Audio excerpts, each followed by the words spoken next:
നമ്മൾ എല്ലാവരും ഇവിടെ ഒരുമിച്ച് കൂടുമ്പോൾ പാലക്കാടിലെ ജനാധിപത്യ വിശ്വാസികൾ അവർക്കൊരു കാര്യം ബോധ്യപ്പെട്ടു. ഭാരതീയ ജനതാ പാർട്ടിയാണ് പാലക്കാടിന്റെ വികസന നേട്ടങ്ങൾ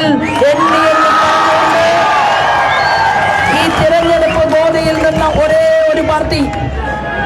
പ്രിയപ്പെട്ടവരെ, പിരായിരിയിലെയും കണ്ണാടിയിലെയും മാത്തൂരിലെയും ഇവിടുത്തെ സാധാരണക്കാരായിട്ടുള്ള ജനങ്ങൾക്ക് നമുക്കെല്ലാവർക്കും ഭക്ഷണം നൽകുന്ന ആത്മാഭിമാനത്തോടുകൂടി പകലന്തിയോളം ചേറിലും ചെളിയിലും പണിയെടുത്ത് എനിക്കും നിങ്ങൾക്കും ഭക്ഷണം ഒരുക്കുന്ന കർഷകന്മാർ നിങ്ങളുടെ ശോഭയോട് ആവശ്യപ്പെട്ടത് ഒരേ ഒരു കാര്യമാണ്. അവർ പറഞ്ഞു, ഇങ്ങനെയാണ് അവർ പറഞ്ഞത്, ശോഭാ സുരേന്ദ്രൻ, ഞങ്ങൾക്ക് ഇന്ത്യയിലെ കാർഷിക വകുപ്പിന്റെ ഒന്നാമനെ കാണണം. പ്രിയപ്പെട്ട ജനാധിപത്യ വിശ്വാസികളെ, നമ്മുടെ കാർഷിക മേഖലയുടെ ഒന്നാമൻ ക്യാബിനറ്റ് മിനിസ്റ്റർ, മധ്യപ്രദേശിലെ 15 വർഷക്കാലത്തെ മുഖ്യമന്ത്രി, അദ്ദേഹം ഇപ്പോൾ കാർഷിക വകുപ്പിന്റെ ക്യാബിനറ്റ് മിനിസ്റ്റർ കണ്ണാടിയിലെ പാടശേഖരത്തിൽ ഇറങ്ങിക്കൊണ്ട് ഇവിടുത്തെ കർഷകന്മാരുടെ കൈകളിൽ നിന്ന് നിവേദനം സ്വീകരിച്ചു. അപ്പൊ കർഷകന്മാരോട് ചോദിച്ചു, എന്താണ് നിങ്ങളുടെ ഏറ്റവും വലിയ പ്രശ്നം? പ്രിയപ്പെട്ടവരെ, കർഷകർ പറഞ്ഞു, 2 മാസവും 2.5 മാസവും ഞങ്ങൾ കഷ്ടപ്പെട്ടുണ്ടാക്കിയ നെല്ല് ഞങ്ങളുടെ കൺമുന്നിൽ കൂട്ടിയിടുമ്പോൾ ആ നെല്ല് ഞങ്ങളുടെ കൺമുന്നിൽ കിടന്നുകൊണ്ട് നെല്ലിന് വാങ്ങാൻ ആള് വരാതെ മാസങ്ങളോളം ആഴ്ചകളോളം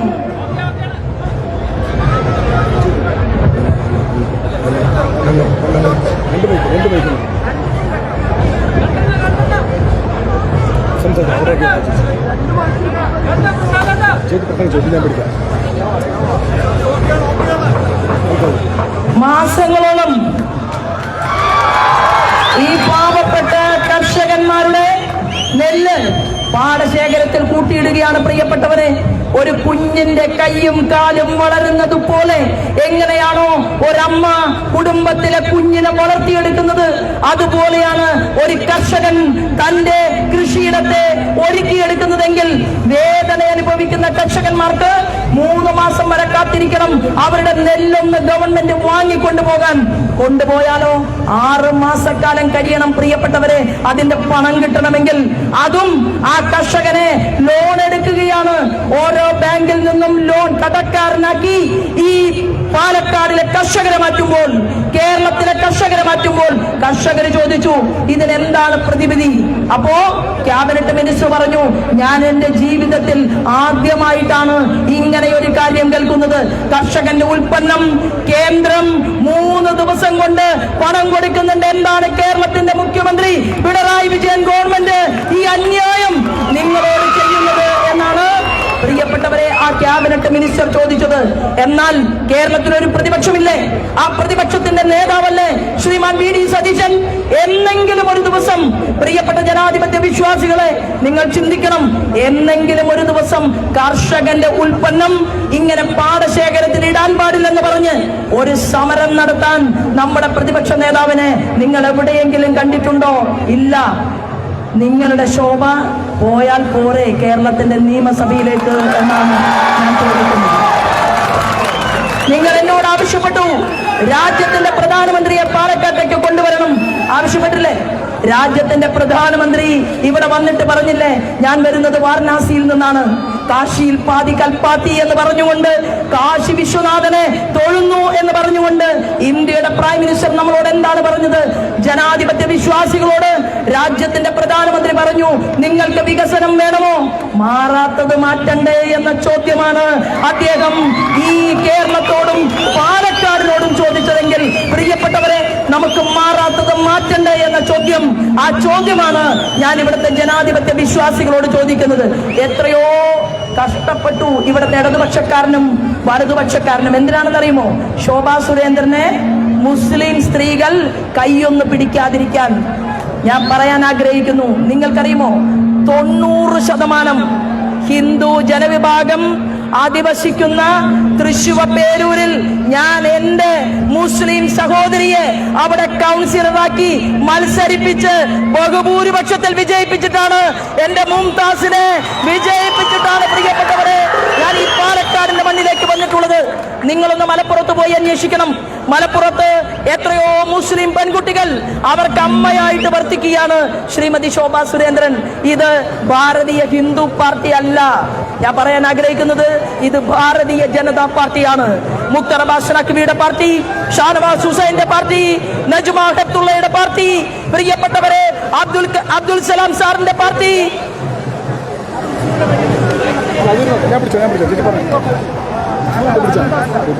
ചേച്ചി ഒരു 5 മിനിറ്റ് കൊട്ടാൻ സമയം കൊടുക്കണം. കുറച്ച് നേരത്തെ നോക്കണം. ചേച്ചി ഞാൻ പിടിച്ചോ. തൃശൂരിൽ അത് കേട്ടില്ല എന്നാണ് പറഞ്ഞത്. 90% ഹിന്ദുക്കൾ മാത്രമുള്ള വാർഡിൽ ഞാൻ പൊതുരംഗത്തേക്ക് വളർത്തിക്കൊണ്ടുവന്ന എന്റെ മകൾക്ക് തുല്യയായിട്ടുള്ള മുംതാസിന് ടിക്കറ്റ് കൊടുത്ത് താമര ചിഹ്നത്തിൽ മത്സരിപ്പിച്ച് ആ മൊഞ്ചുള്ള തട്ടമിട്ട കുട്ടി ഈ കേരളത്തിന്റെ മണ്ണിൽ, തൃശൂരിന്റെ മണ്ണിൽ വിജയിപ്പിച്ചിട്ടാണ് പ്രിയപ്പെട്ട സുഹൃത്തെ കോൺഗ്രസുകാരാ ഞാൻ പാലക്കാട് മത്സരിക്കാൻ വരുന്നത്. നിങ്ങൾ മലപ്പുറത്തൊന്ന് പോകണം. കരുള ഈ പ്രദേശത്തെ മുസ്ലിം സഹോദരന്മാരോട് ചോദിക്കണം, ശോഭാ സുരേന്ദ്രന് മലപ്പുറത്ത് എത്ര കുട്ടികളുണ്ടെന്ന്. ആ കുട്ടികൾ ഞാൻ പ്രസവിച്ച കുട്ടികളല്ലെങ്കിലും എന്റെ മക്കൾക്ക് തുല്യമായി എനിക്കിവിടെ മുസ്ലിം കുട്ടികളെയും ഹിന്ദു കുട്ടികളെയും ക്രിസ്ത്യൻ കുട്ടികളെയും ഒരുപോലെ കാണാൻ സാധിക്കുന്നുവെങ്കിൽ ഞാൻ പറയാൻ ആഗ്രഹിക്കുന്നു, സുഗതകുമാരി ടീച്ചർ എന്നോട് പറഞ്ഞത് ശോഭ കേരളത്തിൽ ഒരു തണൽ മരമായി മാറണമെന്നാണ്. 30 വർഷത്തെ പൊതുപ്രവർത്തനം, പ്രിയപ്പെട്ടവരെ, 30 വർഷത്തെ പൊതുപ്രവർത്തനമുള്ള നിങ്ങളുടെ ശോഭയെ കഴിഞ്ഞ 3 ദിവസമായി UDFന്റെ സ്ഥാനാർത്ഥിയും അതുപോലെ തന്നെ UDFന്റെ സ്ഥാനാർത്ഥിയുടെ ആശാൻ ഷാഫി പറമ്പിലും അതുപോലെ തന്നെ പാലക്കാടിന് അപമാനമുണ്ടാക്കിയ രാഹുൽ മാങ്കൂട്ടവും ചേർന്നുകൊണ്ട് അങ്ങനെ നവമാധ്യമങ്ങളിലൂടെ ഒരു സ്ത്രീയും കേൾക്കാൻ പാടില്ലാത്ത അത്ര നിർത്തൂ പ്രസംഗം കേട്ടാൽ അറപ്പുളവാക്കുന്ന രീതിയിൽ നവമാധ്യമങ്ങളിലൂടെ എന്റെ മനോവേദന വർദ്ധിപ്പിക്കാനാണ് പരിശ്രമിച്ചതെങ്കിൽ ഞാൻ പറയാൻ ആഗ്രഹിക്കുകയാണ്, എന്റെ ഈ അമ്മമാരും സഹോദരന്മാരും കേരളത്തിന്റെ മണ്ണിലുള്ളപ്പോൾ ഈ സൈബർ അറ്റാക്ക് അല്ല, ഒറിജിനൽ അറ്റാക്ക് വന്നാലും ഭയപ്പെട്ട് പിന്മാറിപ്പോകുന്ന ഒരാളല്ല നിങ്ങളുടെ ശോഭ എന്ന് പറയാൻ ഞാൻ ഈ അവസരത്തെ ഉപയോഗപ്പെടുത്തുകയാണ്. ഒറ്റ കാര്യമേ എനിക്ക് പറയാനുള്ളൂ. പാലക്കാടിലെ സഹോദരി സഹോദരന്മാരോട് ഞാൻ ചോദിക്കാൻ ആഗ്രഹിക്കുന്നത്,